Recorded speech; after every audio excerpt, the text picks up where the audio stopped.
Yo, what are you doing right now? We are going to get real about men's issues, who Jesus is, and who we are as men in Christ. We're going to hear Trey, Jeremy, Michael, and Brad break it down. These guys call themselves the Cussin Christians. All right, guys, what is going on? Did you watch the game last night? What an ending. Yeah. I know. You weren't too fired up. Miami, beat your... Why are you so against, the way Miami got in? We it belonged in. They did not. If you want to be Notre in the Dame. games, We were be ahead in of a them the conference. whole freaking season in every poll. You beat Notre Your Dame. schedule. You guys pick your schedule every year. You're not in a conference. You don't get the about the wah because you don't conference? get in the beast. If you want to be in the big show, play in the games. We don't need to. And beat Miami. Well, you obviously do if you want a We would championship. have beat Miami this year, but we were ahead of them up until the last week. That doesn't make any sense to You guys me. played Miami, didn't you? Miami beat you. Early in the season. Exactly. So they beat you. won. That's it. Head to head. Head-to-head doesn't matter.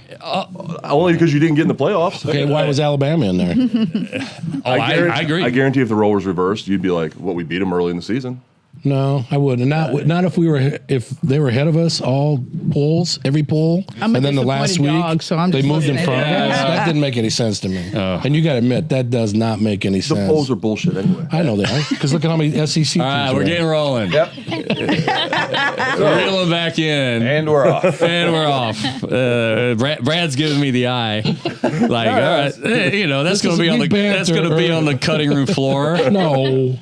Oh my gosh. show. Oh wow. Yeah. No. Watched the game last night. Now another one this evening, and now the NFL playoffs start up tomorrow, and we are in the most wonderful time of the year as far as college and pro football goes. So, but what are we gonna do after that? Because you're not a baseball guy. No. You're not a baseball guy. No. You're a baseball Oh, yeah. guy. Pitchers and catchers report Report what in February. about 3 weeks, February 8th. and then what are we gonna do with our man time?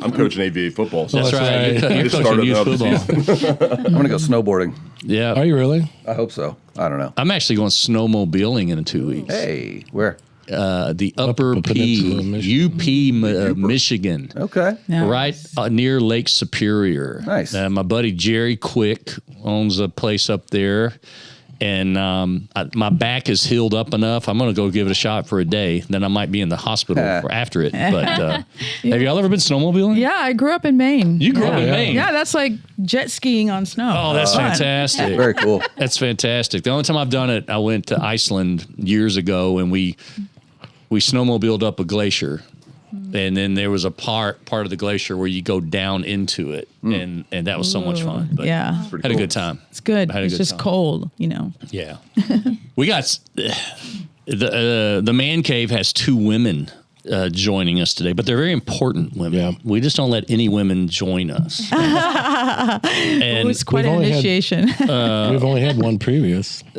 we've had Michelle and we've had Stacy? Stacy. Oh, Stacy. I wasn't. Yeah, Stacy Trevision Double joined her us. number. No, but we're just so excited to have Lori and Lauren join us from 3 Called Out. This is something I've been wanting to do for a long time, just trying to find the right place, time. And for all the guys that are listening here, you know how sometimes you go to men's conferences and all the guys in the room are sitting there waiting and they're going, all right, when are we going to have the porn talk? Right? And the guys are all waiting to roll their eyes and everything else. And I'm not saying today's the porn talk, but I am saying there's a problem in our community and in our country.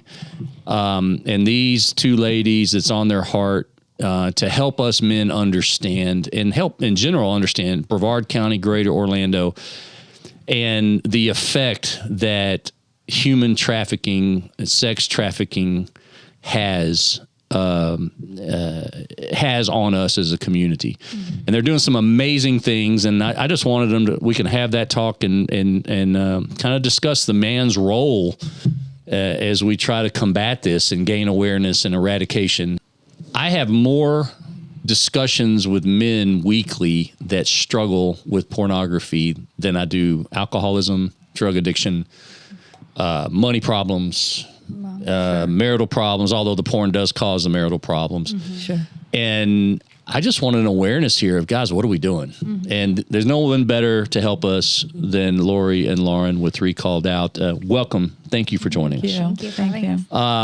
How'd you come about the name? Yeah, how did you come about the name Three Called Out? So called out. So the three is actually kind of like our social media title, but called out is that the way it came about. It first started with three of us. That's where the three came in. So it was Carol, a woman named Carol, Angie, who's still with me as a co-founder, and then myself, Lori. And the name came. So if you take when in the word called out. If you take away the C, the A, and the L, it's like Carol, Angie, Lori led out. Wow. And All right. so it's called out, has three entities to educate, like what you're giving us as an opportunity today. So we're called out to educate, we're called out to help survivors into recovery out of sex trafficking, and we're called out to eradicate the laws and get the traffickers in jail longer and suffering more than the ones that were trafficked. So that's kind of where that comes about. And then as far as Lauren goes, she's a co-partner with her own organization, Release Sarah. So we work side by side. Right. Right. Yeah. So I have my own organization, and like Lori said, we partner together in order to fight trafficking. But Release Sarah is actually a separate entity from Called Out. And we started back in 2015, and it was just to come alongside safe homes and to provide them with something so silly as essential oils, seemingly, but to provide them with essential oils that they could give to the women that were in their programs to begin healing from all the trauma that they had endured. So the Lord called me to that like back in 2015. And then I met Lori around 2019 and became familiar with Called Out. And it wasn't too long after that we partnered together and began working within a safe home here in Brevard County. And then, fast forward to just 2 years ago, we're now working very strongly together with what we know and call as Sarah's Roots Initiative, which is tiny housing for survivors here That's in cool. Brevard. Yeah, the tiny housing thing. I know I've talked to Lori quite a bit about that because What is the safe house exactly? Like when you say that, what's that mean? So it's basically, typically safe housing means group residential care for women that have been exploited through trafficking. So they are together in one home, they're sharing bedrooms, they're sharing pantries, they're sharing living space, they're sharing everything with very little time to themselves. So the big difference between your typical safe home and what we do, which is tiny housing, is providing them individualized space and individualized care, not giving them one solid plan to everybody does this, but looking at the person for who she is and what she needs and how we can come alongside her and help her.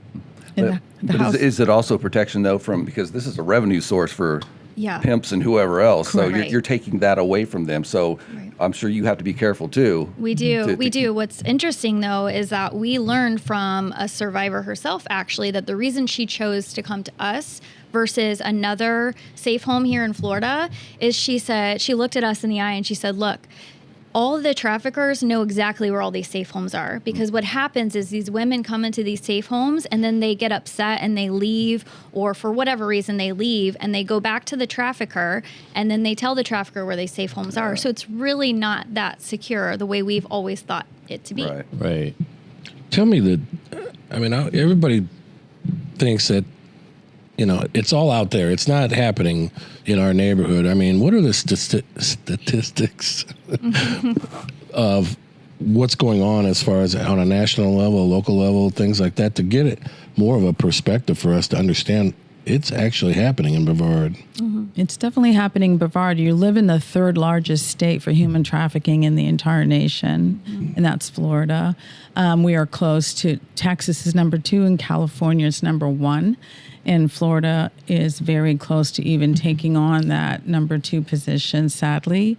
And right here in Brevard County, we have high numbers here. We work, Called Out is committed to, like, our website is calledoutbrevard.org, because there's enough going on in Brevard that we don't need to expand into anything beyond that.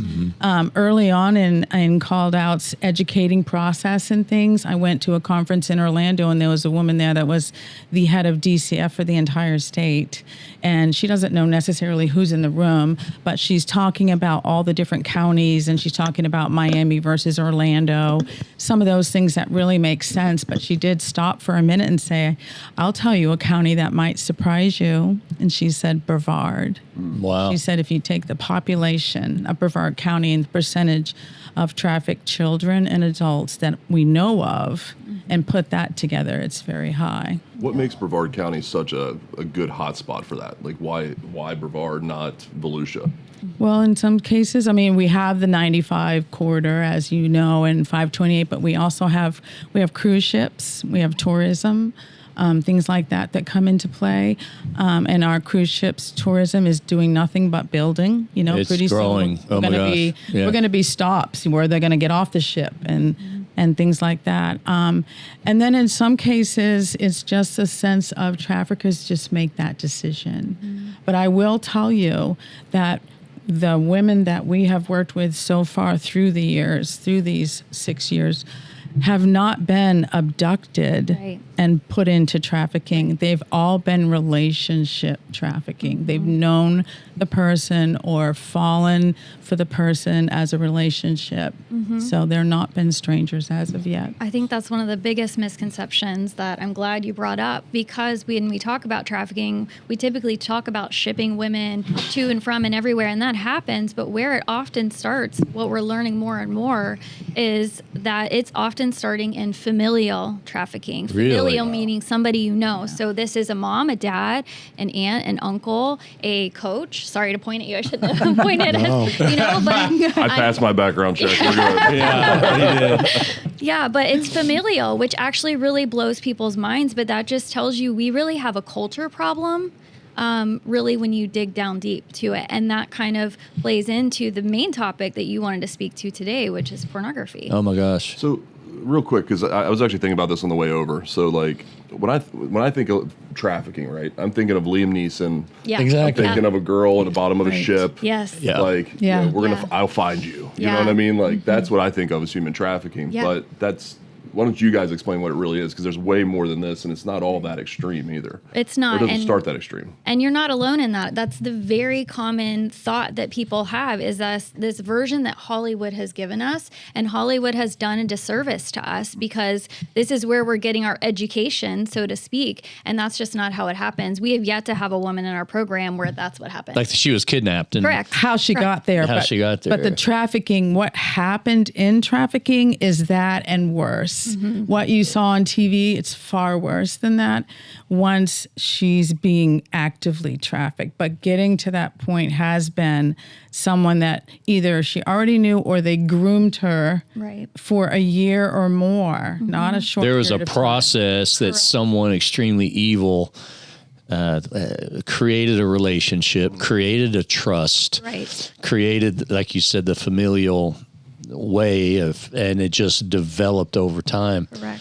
You know, the dramatic stuff that we see on TV. We have one of our brothers from Impact. He doesn't live here anymore, but his daughter was abducted, and I just have that in my brain all the time. Right. And if it wasn't for her, they abducted her and her boyfriend from a club. She was 21, but she looked like she was 15. She really young looking girl. And, you know, don't want to give you the long story, but the short of it was the boyfriend was a Marine. He was drugged as well, but he came to his senses enough to fight and was able to roll out of a van, just like a movie. Yeah. Yeah. And then the police said it looks like they were after her, and Super Bowl's happening in Miami in a few weeks. She was probably going to end up Yep. down there, blah, blah, blah, blah. That's the kind of stuff I envision all the Sure. time, the Liam Neeson stuff. Yeah. And But I guess what I'm getting at is, like, for the guy listening to this and he's thinking, man, human trafficking, I'm not part of that. right. Like, what are all the different forms that this takes on, right? It's not all the Liam Neeson stuff. It's not all even what we first started describing, right? Right. Like what forms are our guys taking part in trafficking, and they don't even know they're taking part of it. Sure. Well, being a consumer of pornography is one of them. Yeah, it's These- a business. It is a business, and these women that supposedly are consenting to this oftentimes are not. Right. And even if they think they're consenting, it's because they've been broken down as a person to believe that this is their choice. That is one of the hardest things it is to break in recovery, is the idea that these women chose this, that they somehow made these decisions. These traffickers are so good at brainwashing and making them believe that they're at fault. Nobody wants you. You did this. Well, and Drugs as a are heavily consumer, involved. you don't want to think that you're doing anything wrong either. So you're like, well, it's her choice. Like Right. she's the one doing Yeah. that on Right. screen. So why shouldn't I enjoy too? Aren't drugs heavily involved in it as well? Yes. Because we keep hearing the cartels are involved, and 300,000 children are missing in the United States, and I think they've recovered about 150,000 of them that went missing. Yeah. So obviously it's a money thing, and Yes. it starts with pornography, and guys don't realize when they, I don't know, is OnlyFans, does that happen too? I mean, because that's kind of a private thing, other than like Pornhub and stuff like that. When you click on it and you're paying for that porn, that's generating income somewhere for somebody. It is generating income, and it's a business, so supply and demand. So as every time you keep clicking that mouse and click supply, you're supplying me with what you have to offer, then there's more demand. That ripple effect reaches out to an 8-year-old, to a 12-year-old, to a 15-year-old somewhere. So most people engage in porn privately, most times, thinking no one knows and no one sees. And they're not thinking about what they're doing and how they're reaching out into the community and taking people from their families to meet that supply. Right. The thing is, like, traffickers did not create the demand. They don't create the demand. We do as a culture and as a society to say, we want this. They're filling the demand. They're monetizing off of the demand, but they are Right. not creating the demand. Right. And it is the highest, it's the second fastest growing crime along with drug trafficking, drugs. And with drugs, you run out of drugs, you got to wait to get more in. When you're selling people, sadly, you never lose your product. You can sell them multiple times a night. It's always multiple times a night. You said that, like, the cruise industry, are people coming off of cruises? I mean, is there homes where this is happening, where there's actually people in these that are in these houses that they've got that they're selling themselves? And I mean, is it? It's happening in plain sight. Yeah, to I think answer the basic bottom line question. It's happening in plain sight. It's happening in, could be in your neighborhoods surrounding you. It's not these dark alleys where this happens in this one The place. red light district that we used to grow up with. Right. Right. Not anymore. Now it's coming through social media. And you can lock your doors. You can have your concealed carry. You can stage your whole house for protection. But if you're not watching what your kids are doing in their room on their iPads or their phones or their laptops, they're coming into your house. They don't have your permission, but they're there. And all they have to do is lure he or she. It does affect boys as well. I just want to make that clear too. All they have to do is lure them out one time, and they take that corner, and it's a nightmare for them. We have a brother, Jonathan, and he's a survivor of being sexually abused. He actually participates in being on the computer luring these sickos in and pretending he's a 15-year-old girl or whatever, and In that's conjunction with the Brevard County Sheriff. and that's right here. He does it all That's a down the good coast. point to make, Michael. Yeah. Yeah, it's not him privately at home. It's No, him no, with no. an Yeah, I'm organization. sorry. Jonathan's a really good guy. Yeah, he's an amazing guy, and he just made it his mission Sure. to based on experiences he had growing up to track down these people, and has been part of a lot of the raids or people that he's lured in have been arrested, and Yeah. that's sinister stuff, it doesn't even, that kind of stuff doesn't come to my brain. Yeah. It just doesn't until I meet with you for coffee or and what we do, and you're telling me about the tiny house program you have, and they will have some type of refuge where they can rehab and get back in gear and get back into society. But as men, Genesis 3, it's the same story. Go ahead. Take that bite of that apple. It's no big deal. Nothing. You're going to be better for it. Right. And the porn thing is the same thing, the same lie of Satan. Go ahead. Click on that button. Right.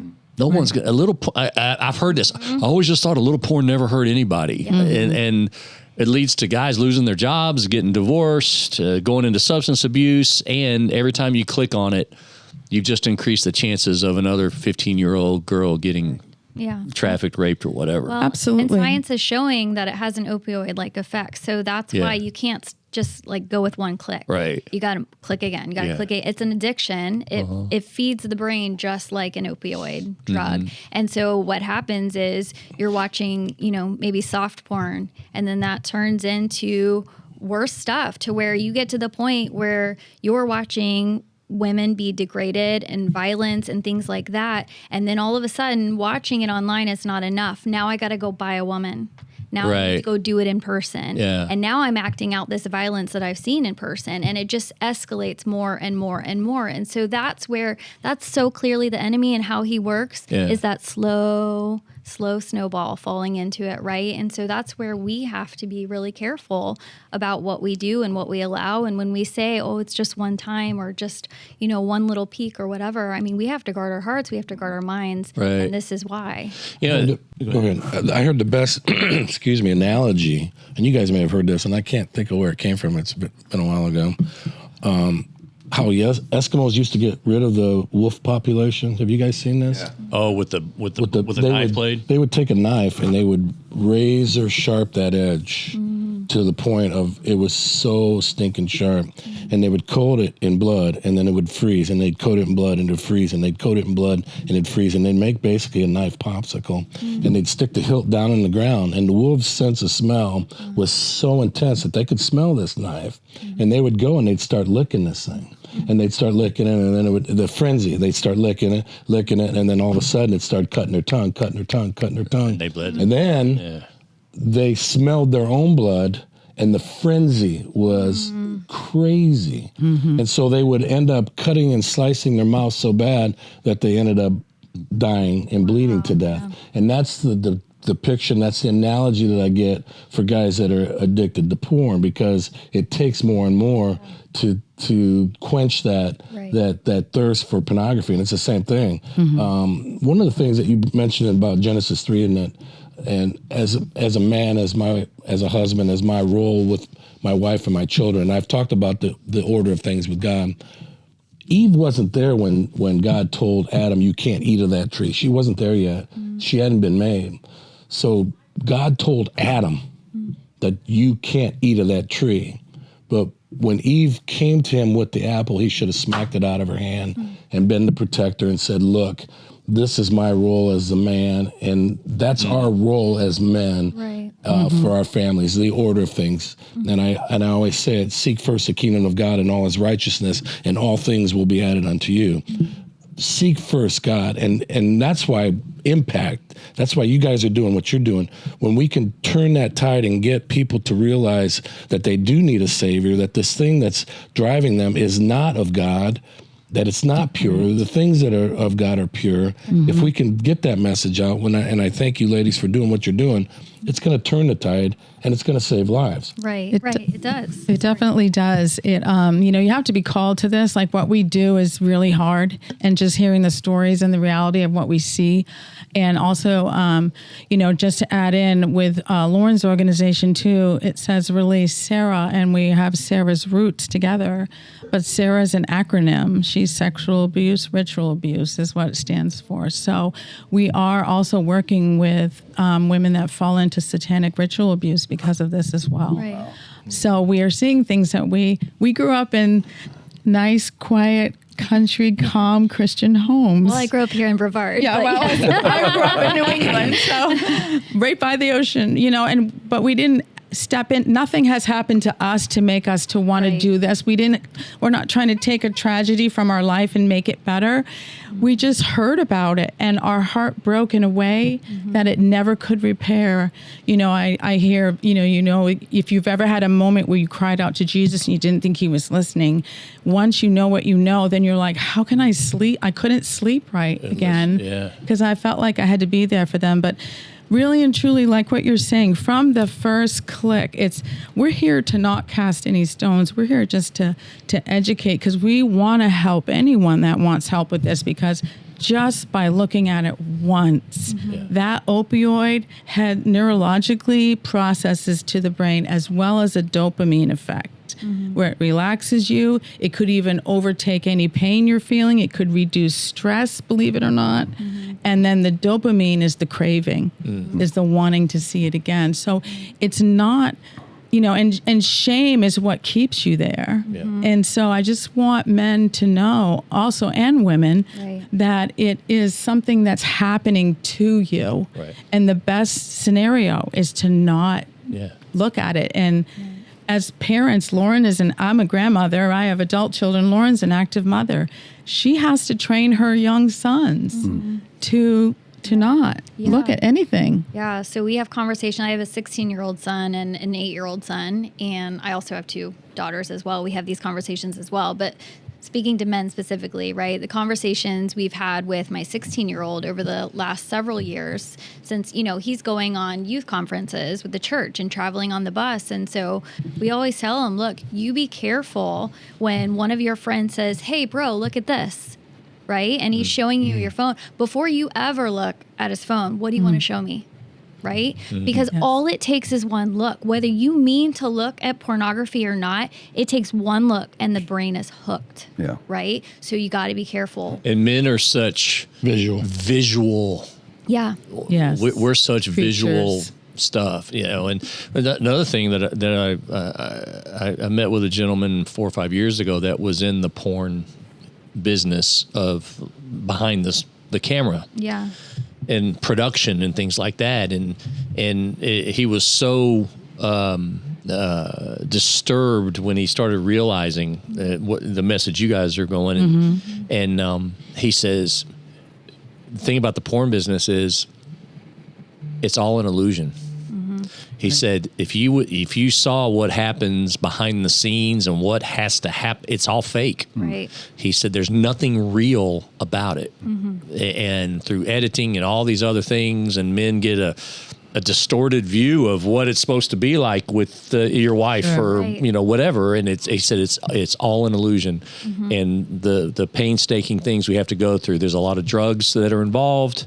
A lot of cuts and takes and sitting around and he said it's all an illusion. And it just kind of gave me so many guys will be on it saying, man, I would love to have that every day. And they're full. He says we're fooling them. Every person that goes on, we're fooling them. Isn't that why OnlyFans is, excuse me, becomes so popular? Because it's actual people that are doing it, and there's no airbrushing, there's no whitewashing it. It's an actual person that may live in your neighborhood. Sure. But it's still a performance, right? Yeah, that's true. They're very dressed up. They have lots of makeup and things like they're trying to put into that perfect persona at the same time. Right. They may see a girl off the street and she's just like she is. She could be in sweatpants or something, but when she's put into that role, she's all done up. Yeah. And here's the thing, not every woman on OnlyFans is signing herself up for it to do it. Sometimes it is a coerced thing. So there often is times somebody behind the scenes forcing that. That's something I don't even think about. I wouldn't have thought that. Wow. So for men that have been hooked on this, like they need to be healed. Like they need healing in their mind, and nothing will do that like being in the Word. Absolutely. The Bible talks about renewing your mind, right. the washing of the water of the Word. It's like, yeah, you may need to go to counseling, but man, you got to get in the Word too. Yeah. I do challenge everyone listening to this because it's interesting because I know in modern time we're all into ChatGPT. We look things up. Go on there. Ask ChatGPT what are some of the best ways to reform yourself or to get, help recover from pornography, and it will put on there spiritual practices. Nice. It's in ChatGPT for that to be one of the I'm main actually curious things if to do. Copilot does the same thing, because we did an experiment like this not that long ago of what religion is the most reliable. And one person did ChatGPT and the other person did Copilot. I was the Copilot one. And Copilot gave a different response. Oh. Wow. Yeah. It refused to answer the question, whereas Wow. ChatGPT, open source, Right. it was like, well, Christianity is definitely the one. It's Yeah. here's the reasons why, and it was a clear-cut winner. Whereas, so I'm going to do this right now, actually. Yeah. There's actually a number the of question things you want me that to it's gonna mention a number of things too. Like of course telling someone accountability, get an accountability partner. I know you've mentioned before, Trey, that you've stepped in and helped, and that's why I love Impact Ministries so much, and that you've stepped out of your career to step into something to help bring more value to the men in Brevard County and help them any way you can. Because if faith is something that's going to help recover this, then this is you. This is you right here. You not even knowing that you're co-partnering with us in something to help women. And it also talks about getting out into the sunlight. You do your beach walks, fresh air, exercise, positive relationships. And it talks about strong spiritual practices, because if you can really understand forgiveness, then shame won't hang over you. Right. And you don't feel like you have to stay there now. You bring that up. We have our military group that meets twice a month, and we just had the meeting 3 nights ago. And the inspiration for the military group is a young man in Brevard County that we all know. And he sat right here, was on the podcast with us. So I'm going to use his name. His name's Evan. And Navy corpsman. He put together bodies on the battlefields of Afghanistan, right? And on the sniper team with the Marines. Anyway, he struggled so much when he came back, adjusting back into society. Everything fell apart through the womanizing, through the addictive behaviors and all that. And this isn't porn specific, but he brought up a point. He said after his wife left him, he hit rock bottom. He had his 9mm to his throat, to his chin, to end his life. And our friend Hudson got involved. He said ever since on his door. Yeah, knocked on his door, and he came as a result of Evan's wife saying, "Please check on him. I had to leave with the baby. I can't be around this anymore." Right. Anyway, Evan, he just said this the other night. It was so powerful about what you just said. He said, "I went to AA. I went through the 12 steps." I got my mentor and everything else. He says, but I just have to tell y'all, nothing has helped me overcome more than sitting in this room and having Jesus in the equation. Yeah. He said, because there's a lot of rehabs, self-help, things like that. I've done them all, but until we looked and started drilling down on the power of the blood and the resurrection, that's when I was able to break free from those demons. And since he has reconciled with his wife, they have a new baby, he's got a great job, and all these things worked out. Wow. It can be the same thing for a guy with pornography. Right. Correct. And that this network that we've created of men just saying, come as you are. Right. Yes. I got the call this week from a local church. Yeah. And this guy's 25 years of this porn thing, and it's turned into dark, like movie type stuff. Correct. And his wife's had enough. Yeah. And still he has not made that choice that I've got a major problem. And I heard Vadi Bakken talking about that one time. And he goes, I know I am capable. I love my wife, but I know what I'm capable of. I think in reality, we all are capable. Yeah. Men and women alike, too. Everyone. I don't Yeah. wanna, there's a Absolutely. big growing problem with women and pornography as well. So, but I know this is a men's thing. We'll keep it there. But I'm just saying the propensity for humans, we can all go there. Right. Right. Well, the Bible talks about guarding your heart. Sure. And so, you have to play it out and say, where is this going to lead? Right. I mean, What's the long game What's here, man? your favorite saying? We're responsible for the second. The second. Have you guys heard that? If you see a billboard or a pretty lady in the store, that's like you're not responsible for that glance that you see, but it's the second. Do you linger? Do you keep looking, or do you good. turn away? That's a discipline. Right. That's And so good. you have to train your heart, train your eyes to look away from that, because where's it going to lead? And this guy that's 25 years into it and he's losing his marriage, he never intended that in the beginning. No. But that's where it goes. Yeah. So you have to Exactly. guard your heart, and you have to say, I still kind of want to do this, but I'm choosing not to, because it's not going to end up in a good place. Yeah, that's why we kind of along the lines of what you're saying in our home, what we've trained our son to do is because we're living in this world where it's put in your face constantly. You really can't avoid it anymore with shows that's like it's going in a very innocent direction and all of a sudden flash to I know it. and such Yeah. it's not crazy even like on the getting- shows. It blows my mind. Right. It goes there, and then they always inject the gay thing. Yep. And Yeah. at the first 2 or 3 episodes of an amazing show, you're going, what did I just sign up for? Right, Yeah. right. Well, and you can't avoid it either, right? Like even in my neighborhood pool, we go down to the pool, and what's acceptable. And I'm not a prude by any means. Like if anything, I'm probably the least prudish in this whole room. But my point is, I am for sure. But my point is that we go to the pool, and what's acceptable at the pool now, and it's a lot of it, I believe, is driven directly from the media and social media. Yeah. Because it's like, well, if I don't wear a thong, Right. then Right. I'm not wearing acceptable clothing. And Right. I have a good friend of mine. He's not a Christian. But his daughter is just now starting to drive, and she's beautiful.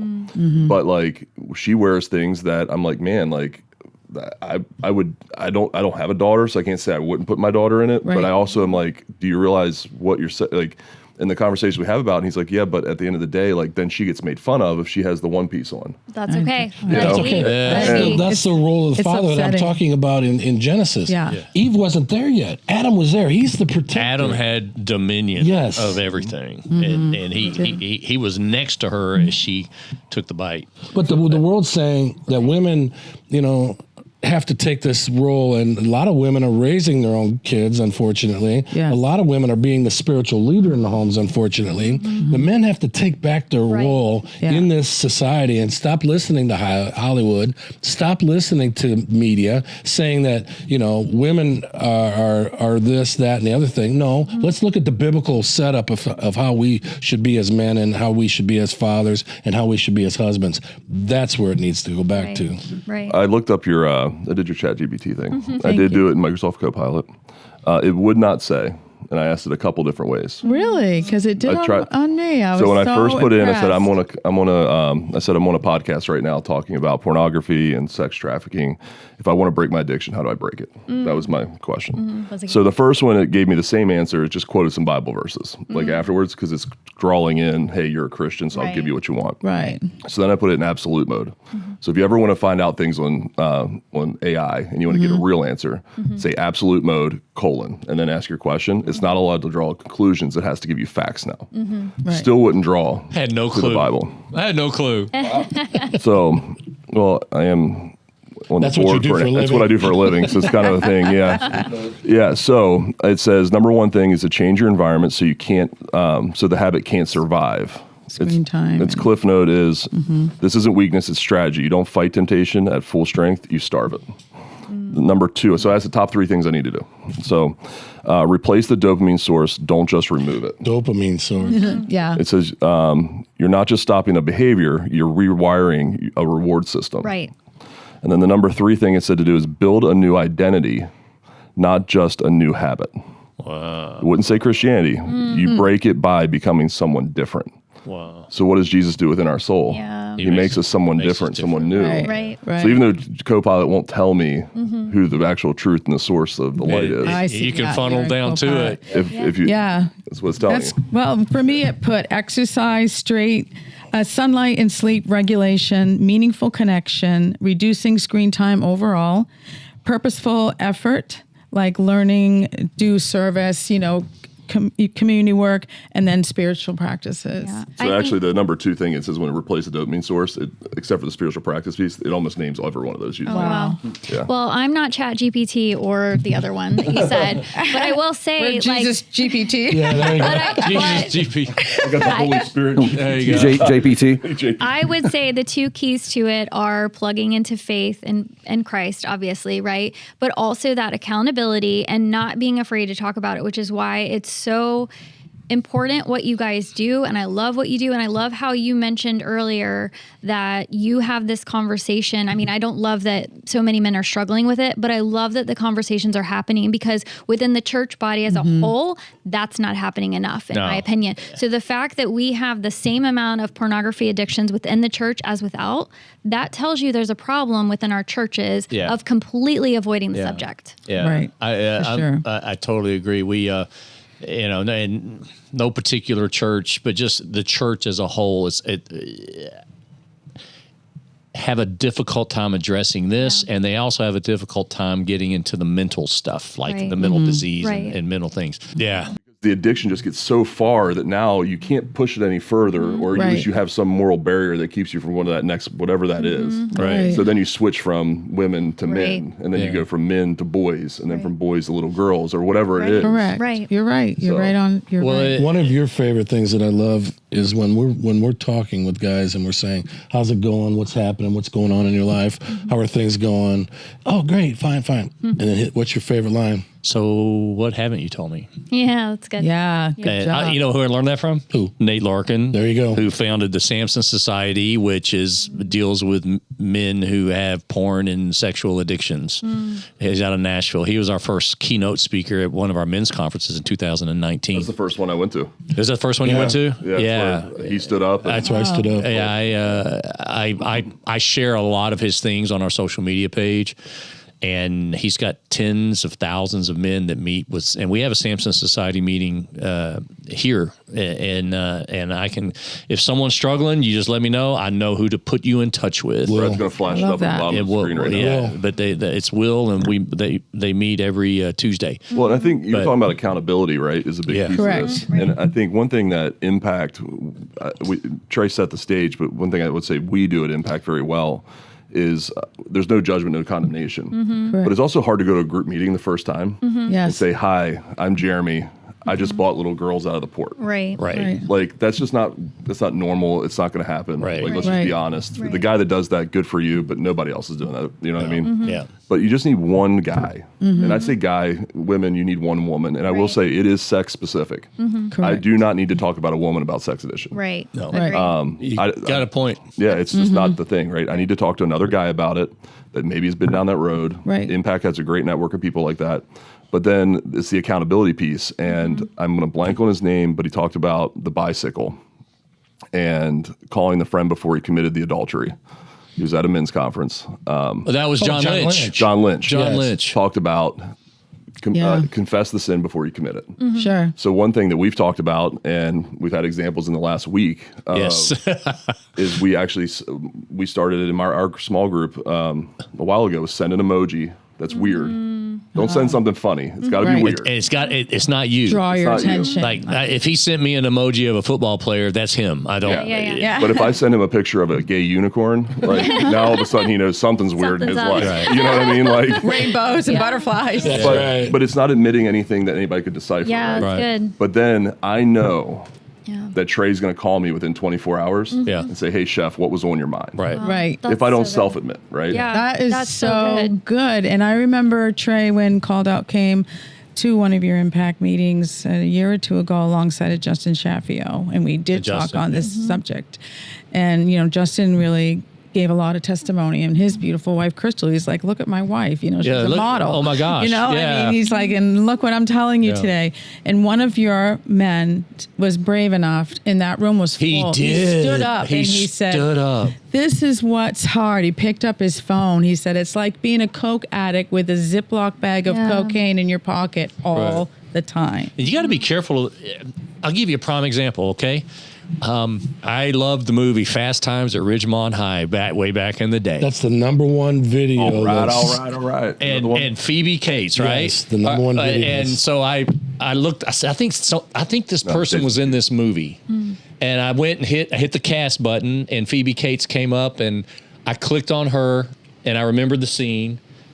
The next day, when I hit my Instagram search button, there were nothing but pictures of girls in bikinis that came up. Yeah. Right. That's Right. what's the danger thing. Oh, it was an innocent look, and all of a sudden, Right. if you looked at my Instagram searches, you're going, "What you been looking at, dude?" Yeah. Let me ask Yeah, you I this follow people all the as time. we kind of shift back here. Yep. As men and women walking the streets of Melbourne, Cape Canaveral, Okay. Yeah. Rockledge, Titusville, Yeah.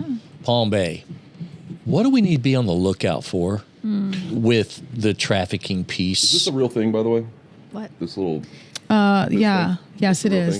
thing? Yeah. It What- is. what do I've you- actually what- never seen it. The chances of someone being able to do that and not being seen by this man right here, who's guiding her and holding her, Right. is I feel so like that's a slim. social media thing that they did. It is a more than social us. media thing, and it Yeah. makes Because it it's look like, hey, it's actually not that big a deal. Just look for this. You'll Right. right. You know. But don't approach like they do on the social Oh, media. yeah, I'm gonna go Don't tackle go the up there guy. and become a superhero. You call. Yeah. Let the professionals do it, because you don't know who else is around and watching. Right. Right. And if you're not successful, you just may have ended her life. Right. Yeah. Because he's going to blame her for that. But one of the bigger problems is that what we about- often work with women who have no idea that they've been trafficked. The amount of times that I've encountered a woman through the safe homes I've worked in, both in Texas, here in Florida, our own tiny homes now, that did not realize that they were being trafficked, to the point they're in a program for survivors of trafficking, like the one in Houston. It was domestic minors I worked with, all under the age of 18.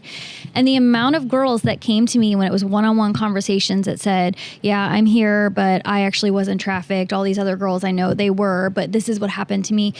They don't identify as them being victims of trafficking because the brainwashing is that good. Right.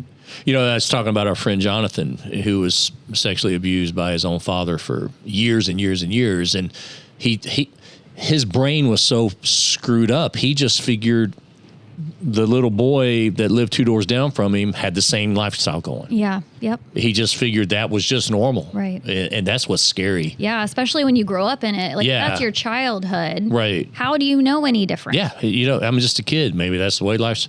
Oh, it makes me shudder. Well, but a large majority of sexual abuse is by someone in the home or Right. the familiar. Sure. Right. Or they Right. decide Right. to become familiar. Right. You know, if they're not yet, then they will choose to be. But to your point, Trey. yeah, I was You just need to the be awareness piece. Yeah, you do have to be aware of your surroundings. So vulnerability is the number one key. If you're seen as vulnerable in any way whatsoever, it could even be our teenagers walking to their car on their phone with a sweatshirt hoodie, which is so popular. There's two parts to that.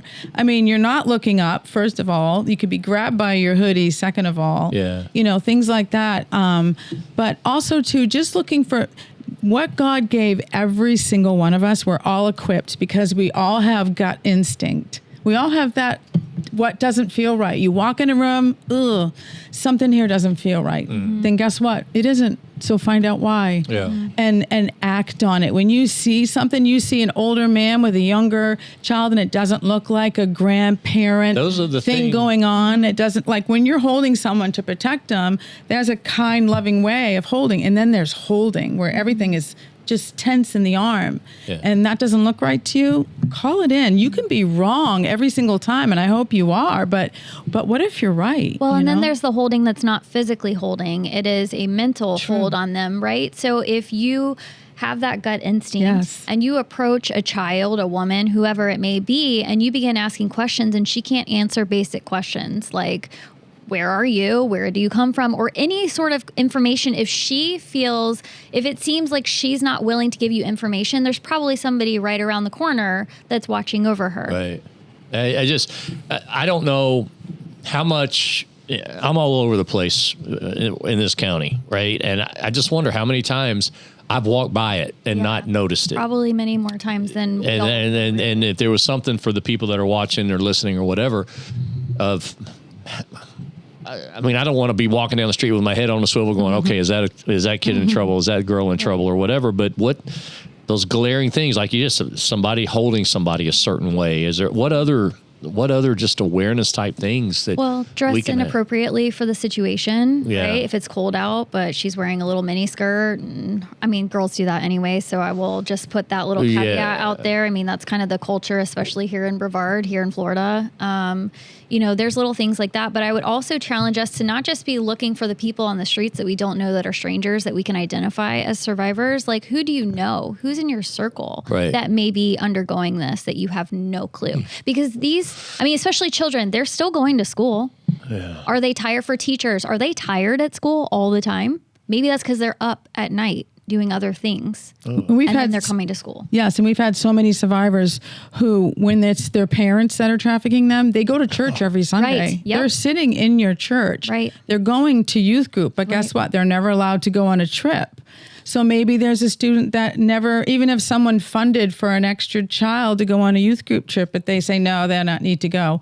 Well, maybe you want to look into that. Why not? Why can't they go? see that just makes my stomach turn upside down. Well, and there's a psychology term called the bystander effect, and it's made famous by a murder that happened in a city. And I just looked it up, so I got the facts right. But the murder of Kitty Genovese, it was in 1964, and there was a group of people that watched this woman get murdered in the streets from their apartments, and no one called the police. The assumption was that someone else will was call. going to do it. It's like that girl True. that got killed in that train in North Carolina by that guy that stabbed her, and there all these people were sitting around, Yep. and everybody just walked off the bus like. Well, and that's like if you ever go to a medical training and get certified, the first thing you're supposed to do is just yell out, "Somebody call for help." The reason is because people won't move. And if you're trained in it, then call it out. Then somebody will pick a phone up, right? But like it's the same actually, you're situation. technically supposed to look at somebody, point at them, you go call 911 and like directly say, Really? Yeah. you. I got a question for you as wives. What is it that you can do for your husbands and wives in general can do for their husbands to keep them from maybe entertaining wanting to go there or do that? And I know what answer you're looking for. We digress. All right. Get to your question. Because men are light switches, women are irons. I've always said that. We can Cast iron. There we go. Oh, Sorry. you got him. Freudian But- slip. Hey, God gave us the gift. That's right. You got him. It's proven that we're visual beings. So, I always tell my wife, I'd rather see you with whatever. That's who I want to see. I don't want to see somebody else. I don't really care. Never had a problem with porn in my life. Have I looked at stuff? Sure. But I've never gone into that feast, licking the knife like the wolf does. Yeah. But what can wives do? Have you talked to women as far as what they can do to with their husbands to keep them from entertaining or wanting to go there or do those Well, things? One quick I guess I disclaimer. would- Yeah. Sorry, you're not also saying if you don't do these things and your husband has a No, porn no, no. addiction, it's your fault. Right, exactly. That's Right. to be very clear. It's exactly still the not point your fault. That's exactly the point I just wanted to make. Like, we can't put that on the wives. No, I understand No, that. you can't. And I'm not. But Because they're just like Yeah. Crystal, like as the example, not to bring that family up again, but beautiful woman. it's a great story Right? how he came out of it, though. How Justin stayed Oh, so strong. man. Right. Love But that. I mean, that is so often the case. It is not the level of what the woman looks like or what she even does, behind closed doors for the man. The problem is that if you have a man addicted to pornography, like we just talked about, like with the opioid addiction, you need more and more and more. It doesn't matter how beautiful she is, what she does in the bedroom. Like it's going to come to a point where she's not enough if that addiction is not cut off. And my whole point about that too Yeah. was how do you approach your husband and say, Yeah. are you, Right. Yes. That's What are- exactly it. what My aren't you telling me? What are you, or is there something? Because women, Yeah. all right, women, there's a study out that says that women can hold grudges of things that haven't even happened yet. Scoreboard. We're good at that. Scoreboard. yeah. So how do you, you've got that sense. You've got that sense Yeah. with your children. Yeah. You've got that sense with your husband. Yeah. God gave that So- to you for a reason. Right. Men don't. I'm oblivious. Okay. Yeah. Yeah, But well- women have it. Yeah, and so for my marriage, one thing that we've done personally is when I get this sense of I feel like I should ask, or I feel like that intuition that the Lord gave us, right? We have a thing between my husband and I. He knows when I ask him, "How are you doing?" Like that is my question to you. Like, how are you doing with all of this stuff that we're talking about right now with the pornography, with, keeping your mind, away from these things? How are you doing really? And that's just our way of being able, I can ask him anywhere. We can be out on a date at dinner and I can ask him rather than being like, hey, are you struggling looking at other women right now? Are you struggling, with this or that? It's just a very subtle between him and I. How are you doing? And then that opens up the door for him to be like, I'm doing good, or I'm struggling, or whatever. So I think if a man and a woman can come up with maybe even just a simple code, or just have the conversation to say, I want to be able to ask you whenever I'm feeling in my heart just the need to ask you, and have that open dialogue when it's not a heated moment, but like when things are good, Right. to just say, hey, can we have this between us and it be okay? But as a That's man right. too, I have to. On the other side of the coin, I could be scared to answer that question. Sure. You're not a communicator, maybe a verbal Well, because the communicator. man needs to feel ultimate safety, Correct. right? Mm-hmm. Like for us to come open to it, be open with other guys, be open with our wife, with whoever. We got to feel real safe Right. about that. Mm-hmm. Right. And the reason I bring it up is because if my wife was, and I said, "Hey, I'm struggling with porn today," and she goes, well, "You sick bastard," Right.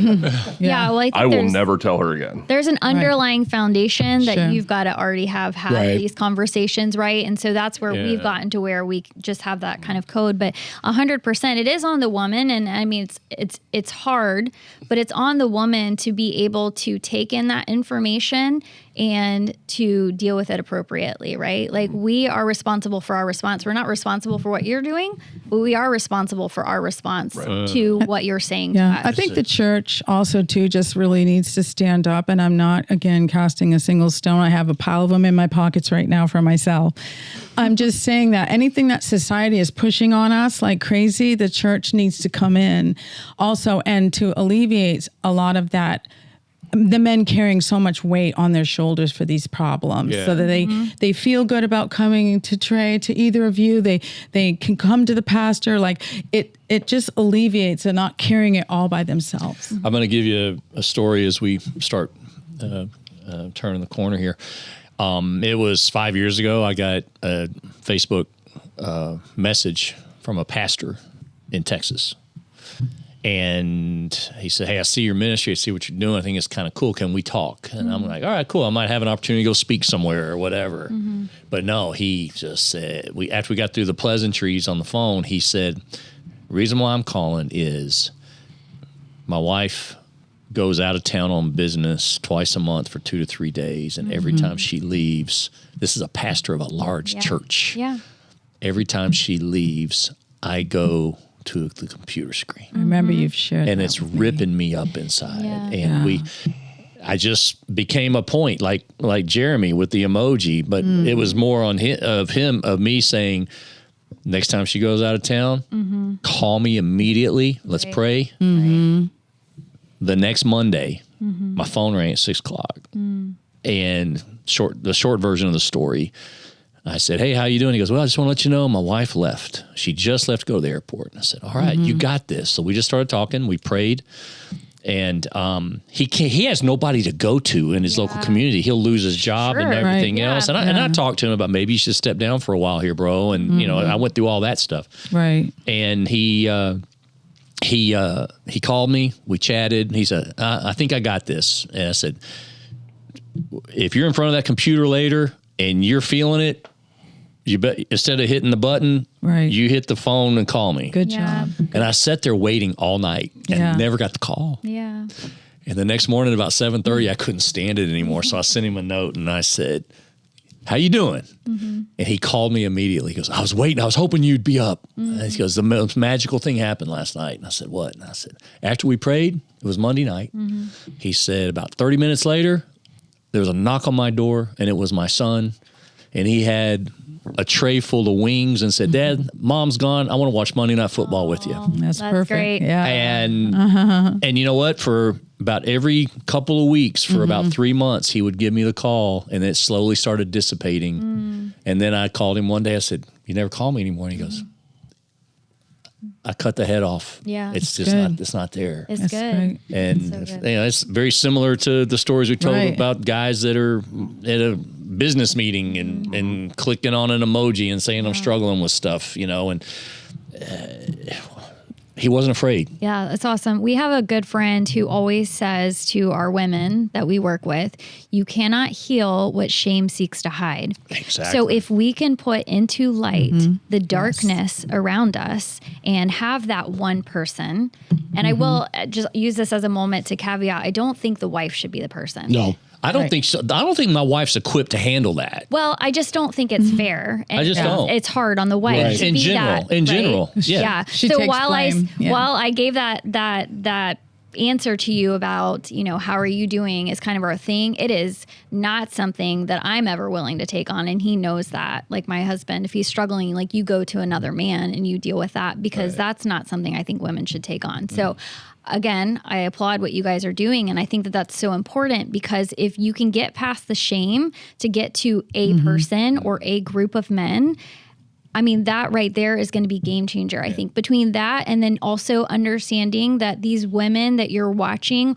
are likely not actually consenting and definitely not enjoying it. And they're being abused and they're suffering health consequences because of these actions that you're watching taking place. I think with that knowledge and then equipping yourselves with an accountability group, those are powerful steps alongside of the Lord to eradicate. I feel like I need to ask you a question. And the reason I need to ask you this is because if I'm thinking it, I know a lot of other guys are thinking it. Okay, good. Uh-oh, no. Thank All you. right. So Ask away. you're my wife in this Oh. pretend scenario. Okay. Very Newsflash. pretend. And you've given me this safe space. And you say to me, how are you doing? But you just said you're not equipped and you don't want to deal with it. What's your response to me? So I say, hey, you know what? Actually, I'm struggling. Yeah. Well, first of all, I'll say before I ever ask, when I have that feeling, I take a moment to pray. Like, Lord, I don't know what his answer is going to be. So, like, equip me and help me. So I would challenge the women watching, if any women do watch, to say a prayer and have the Lord guard your heart before whatever answer comes. And your mouth. Then, yes, and your mouth. Yeah. True, and right? then I would say, my answer is, thank you for being honest. Like, can you call Trey?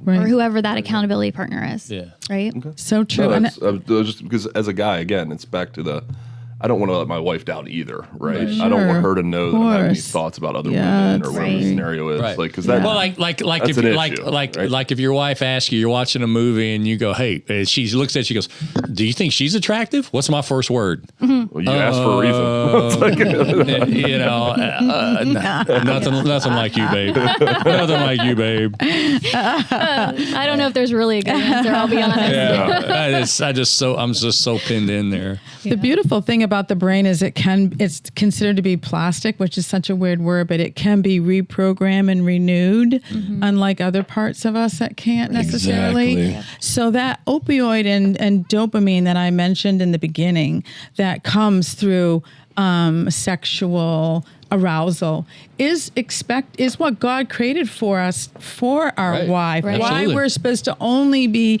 saving ourselves for her, being with her, so she relaxes us and takes away stress, and he does for her, and you have the craving, but the craving is for her. So all those things, just like anything else, are good. God, Paul created- says, have lots of sex Until- with your wife. Yeah. He says it. He does. Yeah. But it's the enemy that twists it all. Anything good, the enemy is going to twist. And Of he's course. done that Exactly. through and through Right. when it comes to sex. And you can get back to her, and you can get back to being the man you've always wanted to be, and you don't have to walk in shame. Nate's a good example of it. Yeah, Nate Larkin, if you God's in the renewing business. he's in the Yes. renewing. This man was a pastor in South Florida and spent a ton of money on porn and prostitution, while he was a pastor and then as a businessman. And he's made it his mission through the Samson Society to help men overcome the shame, the guilt, and just bring it all to the table. And that's what we try to do as well. And you guys being here has just been awesome. How can people reach you? And we'll put it into into all the podcast stuff that we do. But what's the best way? Called out website? Yeah, it's calledoutbrevard.org. calledoutbrevard.org. Any events coming up soon that you guys are working on? Well, not one that you guys might not want to come to. It's not a fishing tournament. It's actually purse bingo. Purse bingo. I can see you. It's called Totes Against Trafficking. Oh, I could. You know, this big rugged guy that played in the NFL right here was the ballet dance champion of Kentucky. He was. Nice. So 3 different I love times. it. If you're going to tell 3 the different story. times. So Listen, I It was football. jazz. It was lyrical jazz. Just so. Yeah. That's good. I love lyrical jazz. I love sports. I love football. But hey, if you have every man out there, send your wife to my Totes Against Trafficking event on April 26th at the Eagles. It's technically a designer purse bingo, and the money does go towards the Tiny Home Initiative for Sarah's Roots. And then you guys, after church that Sunday, can go fishing. let's do it. That's awesome. And then We'll I get will- all that to communicate it for Thank sure. you. And also, you can go to releasesarah.com, which is where you can find more information about Sarah's Roots, which is the tiny house initiative. And then also, if you love coffee and you are near Merritt Island, Yes. then, or if you're not, just take a nice drive to Merritt Island to go to Root and Gather Coffee Co. That is our coffee trailer. 100% of the funds from that coffee trailer go to Sarah's Roots Tiny Housing. How many tiny houses do y'all have in the county? We currently have 4. 4. How Nice. much does a tiny house cost? $1,000 a More month than you for think. $1,000 a month for rent, and that's a deal that we've been able to get through the ministry. So $1,000 a month for rent, and then you've got utilities, and then we also help pay for the women's counseling, things like that. So Okay. yeah. Nice. It's a great way to individualize her recovery so she can just think about herself and not be in comparison to others. Well, I hate that you guys have a job, Yeah. but I love your hearts and what you do. Well, thank you for And- having us and- out, because this is the one of ways we can work ourselves out of a job. And that's what we aim to do. Amen. I'd love to not be doing I this in really 10 do years. appreciate it. And I just ask that dads talk to your sons and your daughters, moms, because if it's hard for you at your first click, think about what it's like for your child at their first click, or their friend sitting beside them in their first click. And also, the conversation should start really early, not to plug in extra time. But Well, when Nate gives his talk, he says it takes the average 7-year-old about 2.5 minutes to get to a porn site correct. Wow, yeah. on a device. Yeah. Yeah. A 7-year-old. Right. But what you guys do is so important. I Thank can't wait to be collaborating with you guys on some events coming up this year. And we kind of started that conversation, and we'll see what we can do to pull that off. Yes. If this is an issue for you guys that are listening in, man, just go to our website, impactministries.org, click on the Brotherhood support page. You'll see it there. Porn is, of all the men that come to us, I would say 60 to 70%. We have a lot of addiction, but porn is the prevalent thing. I can't shake it. I can't shake it.